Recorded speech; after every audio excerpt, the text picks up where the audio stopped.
dedication and reading. I couldn't be more perfect. I love the synchronicity of service. I love that we all align. We're all here. And we're all blessed in so many magnificent and wonderful ways. And the words that I speak today, let that message know that you are amazing. And what came into my heart to do this is our sacred heart. How sacred is our heart. So I'm going to start by thanking Reverend Margaret Pleji for giving me this opportunity to speak at this beautiful service, and all of the members, the practitioners, and the ministers that have been so gracious. Ernest Holmes writes, "Love is within us. It cannot be destroyed. It cannot be ignored. To the extent that we abandon love, we will feel it has abandoned us. Denying love is our only problem, and embracing it is our only answer. Through the power of love, we can let go of the past history and begin again. Love heals, forgives, and makes whole." Is there another message, another direction for us to just embrace in our life? Sacred. Sacred is that connectedness with God.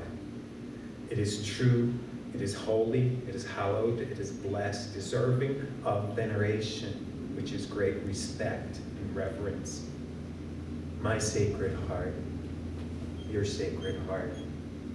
So one of my favorite quotes, well, one of my favorite people was Rumi, and my favorite quote of his is simple: close your eyes, fall in love, stay there. That can be a mantra for all of us. At any time something presents itself that is incongruent to your actual well-being, just take that moment to close your eyes, fall in love with that sacred heart of yours, and stay there. Our heart is responsible for circulating the blood throughout our body. The red blood cells oxygenize.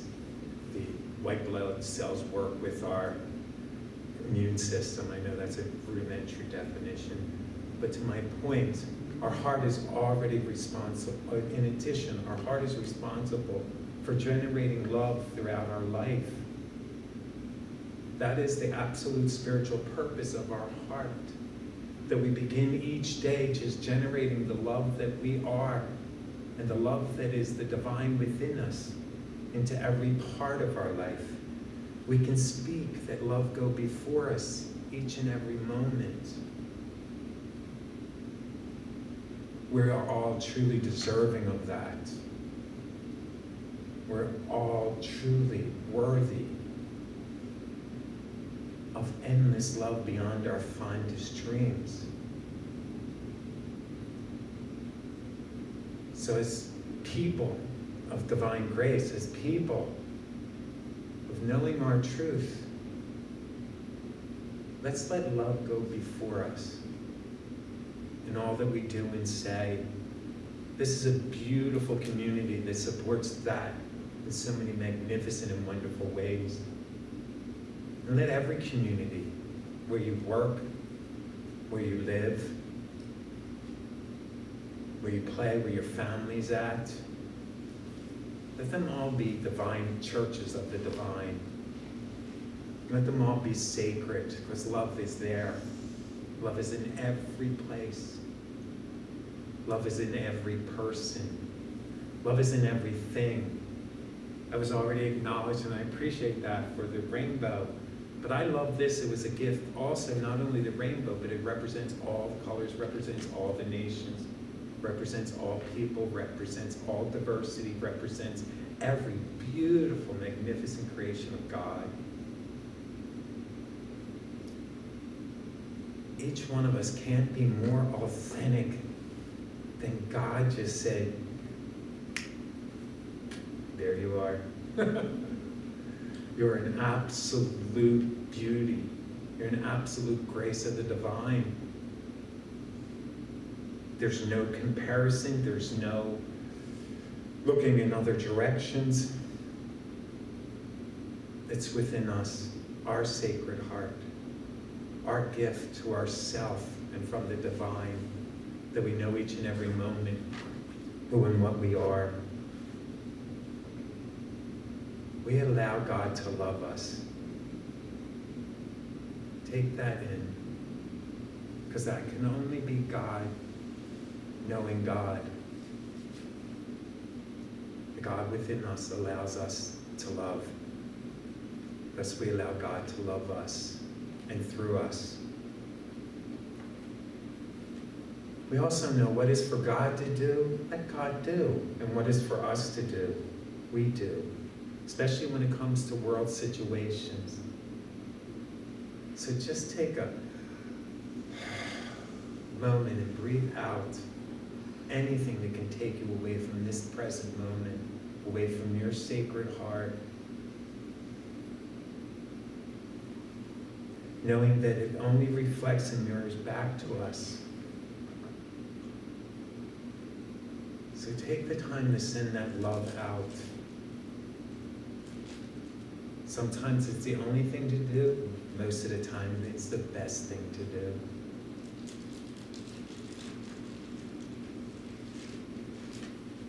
Rumi also writes, your task is not to seek for love, but merely to seek and find all the barriers within you that you have built against it.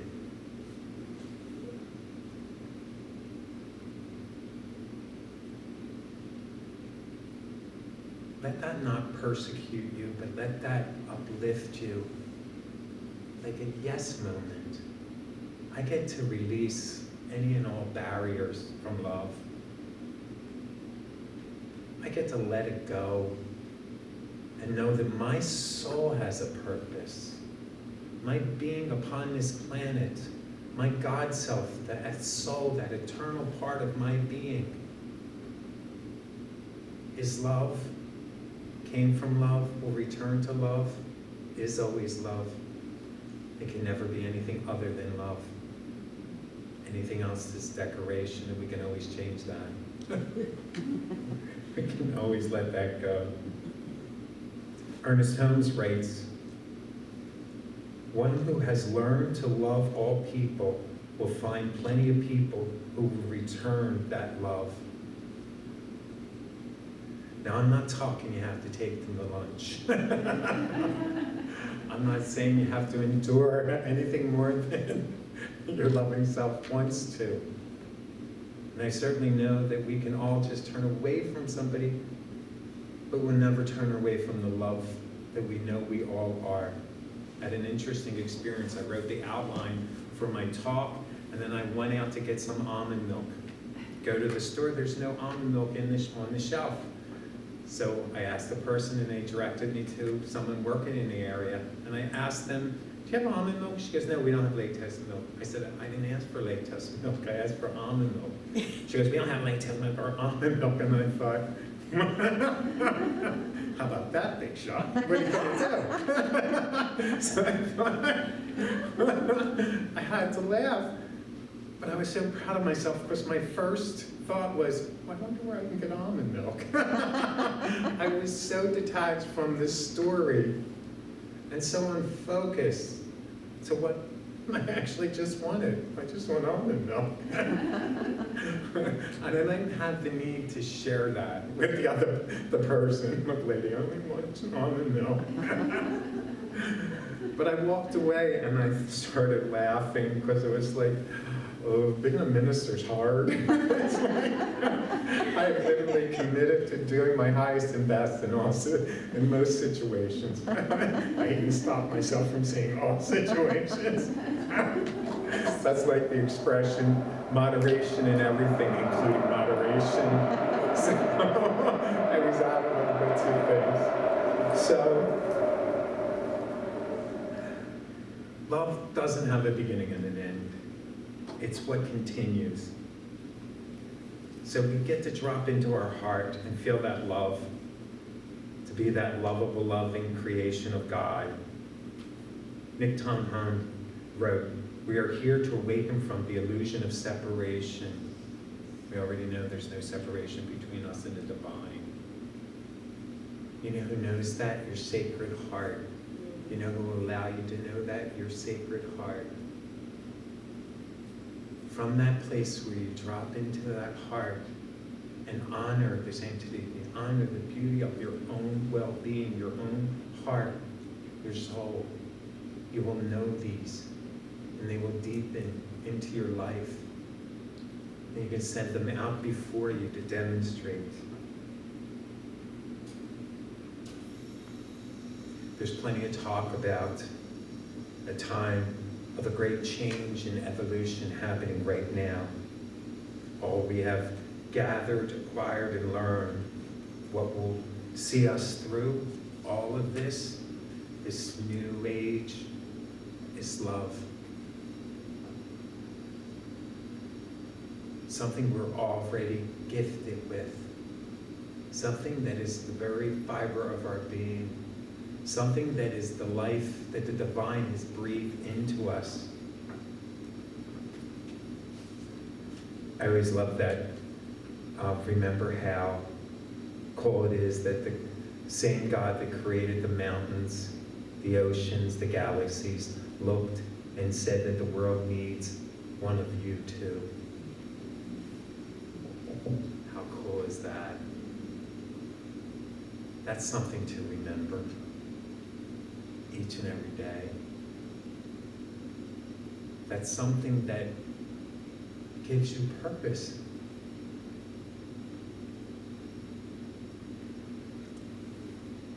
It gives us the opportunity to take responsibility for our life, take responsibility to love ourselves, and treat ourselves and others in the most magnificent ways. Yeah, we have some work to do.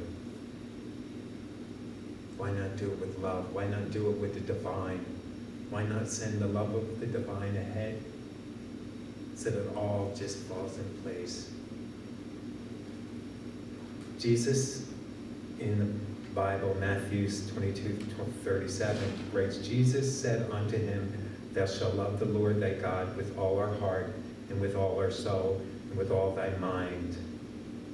Also from Mark 12:31, love our neighbor as you yourself, which basically means do unto others as you would have them do unto you. How about trying to do unto yourself as you will have others do unto you? It's time to show the world the love you are. It doesn't have to be a bold gesture, unless it is, which is fine. It just has to be from that very innocent and pureness of who and what we all are. That we share this with the world. It's so funny, there's nothing we need to do, but just know that. Know the purity and innocence of your being, of your soul's progression.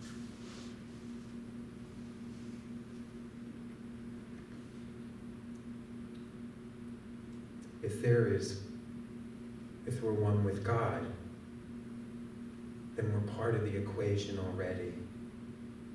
God is who we are and what we are. We're part of that divine life. We're already on the better side of the equation.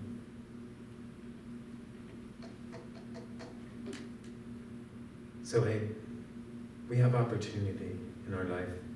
We can wake up, just as we say grace for the food and blessings we receive, we can say grace in the morning for the day we're about to receive. We can say grace for the family and friends. We can say grace for any gathering we get together. We can say grace for this moment right here and right now. We can say grace for ourselves and our beautiful sacred heart.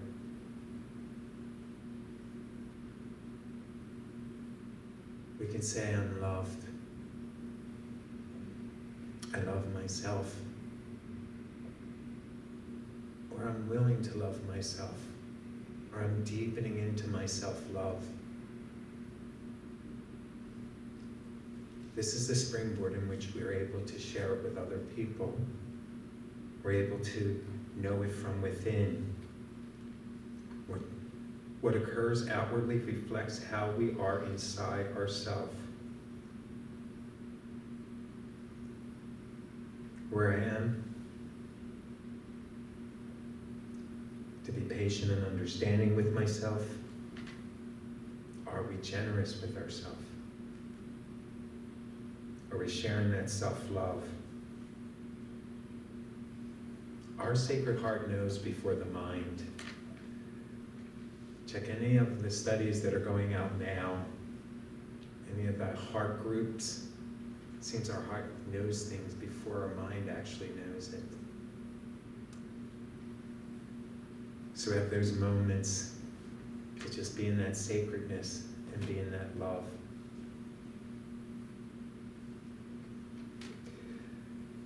Viktor Frankl wrote, "Between stimulus and response, there is a space. In that space is our power to choose our response. There lies our growth and our freedom." In every situation, every moment, there is time. There's time to what we can affirm that we would like something to be. We can step into our loving, our sacredness of our heart, and know that's the part of us that's participating. So we honor our soul, we honor our sacred heart. For our soul knows our truth and our innocence. My divine mind, my sacred heart. There's a winning combination. My divine mind, my sacred heart. Because we are aligned with that. We affirm this continuously. That God loves us in all we do and say. Ernest Holmes says, the great spiritual geniuses, whether it was Moses, Buddha, Plato, Socrates, Jesus, Emerson, you're free to put any other name in there, has taught man to look within himself to find God. I would add, love is feeling God. Knowing God is knowing ourself. We're made in that same image. There was anonymous something written too that I liked. If you thank your mind, it will relax. If you thank your heart, it will open. If you thank your past, it will integrate. If you thank your symptoms, they will heal. If you thank the shadow, it will vanish. If you thank your life, it will transform. And if you thank yourself, the light will dawn. And if you thank your sacred heart, go inside. What will it do? Breathe in that. Say, I thank my sacred heart.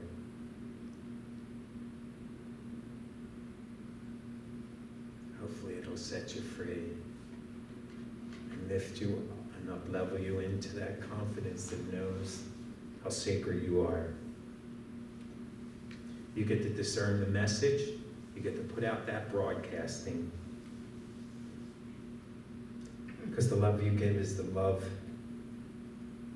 that is God. The God within us. And that love we give is the love we give to ourselves, is also the God within us.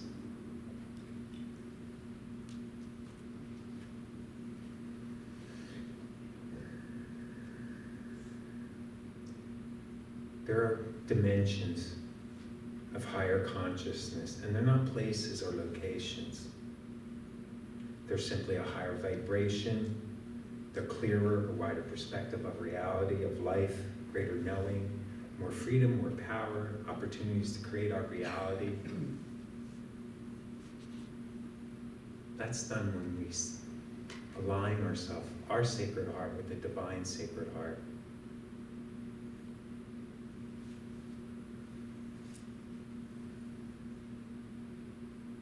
And it's done in kindness and gratitude.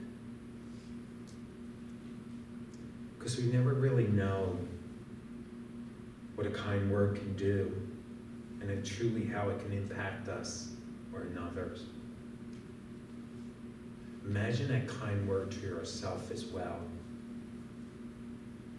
Imagine if we commit to ongoing kind words to ourselves. We tap into that sacred heart and be able to tell ourselves exactly what we need to heal, to hear and to heal, and in that fulfillment.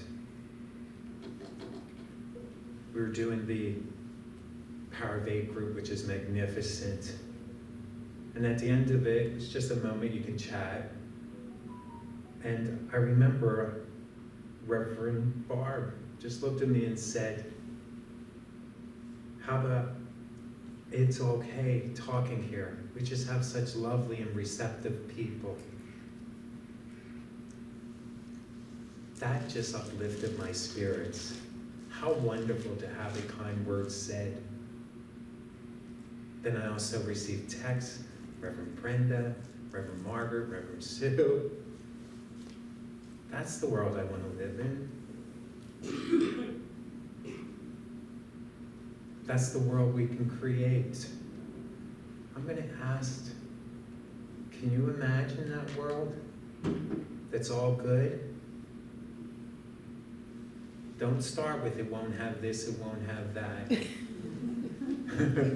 Don't. It's not necessary. What will it have? If you imagine the world that's perfect for you, what will it have?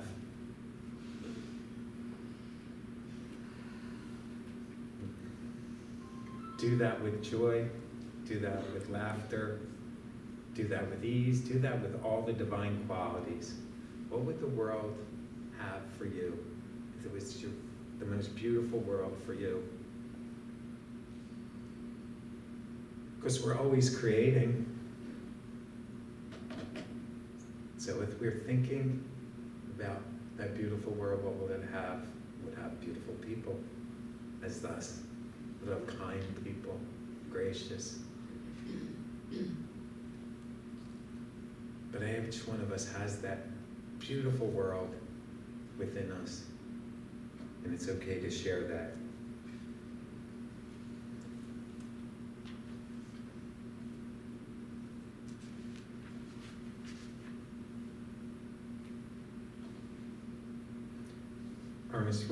Ernest Holmes also wrote, our souls are the creative medium of the spirit. This is in the Science of Mind. Our soul life reenacts the soul life of the universe. The soul of the universe, the universal creative medium. So our soul is a creative medium. Everybody remembers, if you've done foundations, or you don't need to know, it's the soil which you plant the seeds. So the universe has a creative medium. Our soul is our creative medium.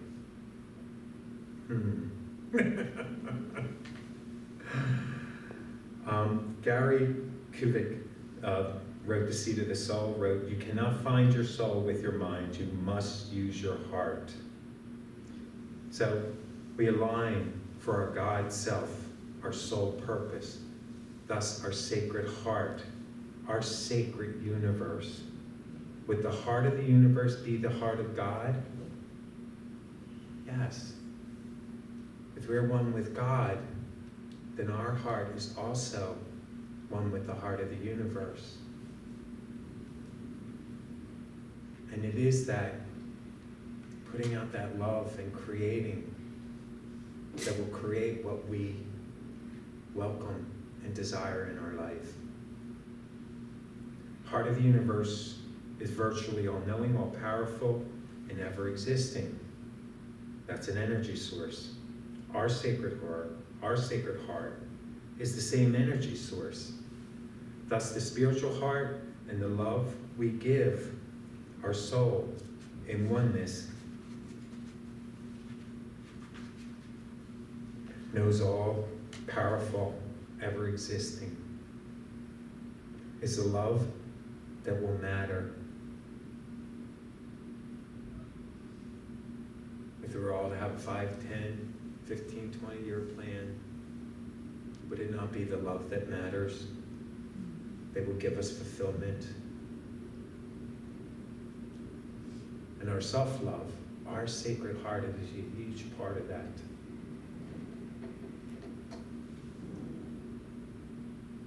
That we give that love of ourself, and then we give it to others. We give of our abundance. Our Sacred Heart, once again, is God's Sacred Heart. You know, any act of kindness, of deed, any work, I always believe that it was done to God, ultimately. So thus the same thing is true, that any act of kindness towards yourself, any deed, any work you do for yourself, is done unto God. It can only be that way. It can only be that way, and that is our Sacred Heart. And Rumi once again says, love is the bridge between you and everything. I love a lot of bridges. And Rubin Drangna Tagore, which I had to look up phonetically so I could say it, who was a poet, Indian poet from the 18th century, wrote, the human soul is on its journey from law to love, from discipline to liberation, and from moral plan to the spiritual.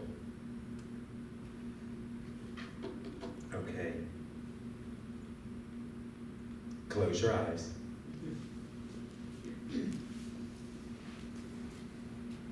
Fall in love. Stay there. And know. Love is patient and kind, Corinthians. Love does not envy or boast. It is not arrogant or rude. It does not insist on its own way. It is not irritable or resentful. It does not rejoice in wrongdoings, but rejoices with the truth. The truth of our Sacred Heart is love. Knowing God is the source and substance of our well-being. This radiant divine grace that lives and breathes each one of us into creation. Our beautiful, authentic self, the divine, knows. The multidimensional light, sound, color, vibration that sustains and maintains, celebrates and embraces all creation. This allness, this wholeness, this urgence of love, certainty of life, consciousness of one mind, body, and spirit. God is grace. God is the allness and the wholeness. And I am one with God. As we are one with God. We live, breathe, move, and have our being in the radiant divine plan of life. As this expression, expansion of divine grace, as authentic creations of bountiful and unlimited love, as the truth and who and what we actually are, whole, perfect, and complete in the heart and mind of the Creator. So knowing this truth, we allow ourselves to be in our Sacred Heart. We allow ourselves that love go before us in all that we say and do. We allow it to fill our heart, every cell of our being, every dimension, energy field of our existence, every grace upon our presence. We allow it to bless all our family and friends. We allow it to bring peace to every part of the planet. We allow ourselves to know that we're blessed in so many magnificent and wonderful ways. We allow the divine to give to us our heart's desires, knowing that they are already pre-approved by God. And we allow ourselves to honor the sacredness of our being. Thank you, Lord, for we are amazed by you, for the beauty and grace of ourself, of our sacred heart. Thank you for the innocence and purity of my being, of each being here. Thank you that the love we are, that we send out for all the magnificent and wonderful things it shall create. Thank you for my recognition of all that it creates. Thank you for this moment and all moments. And in that truth, I wholeheartedly, lovingly, freely, and completely release this word into the action of the law, the beginninglessness and endlessness, the creative medium where all is demonstrated and manifested. Knowing this word is created, I accept it as so.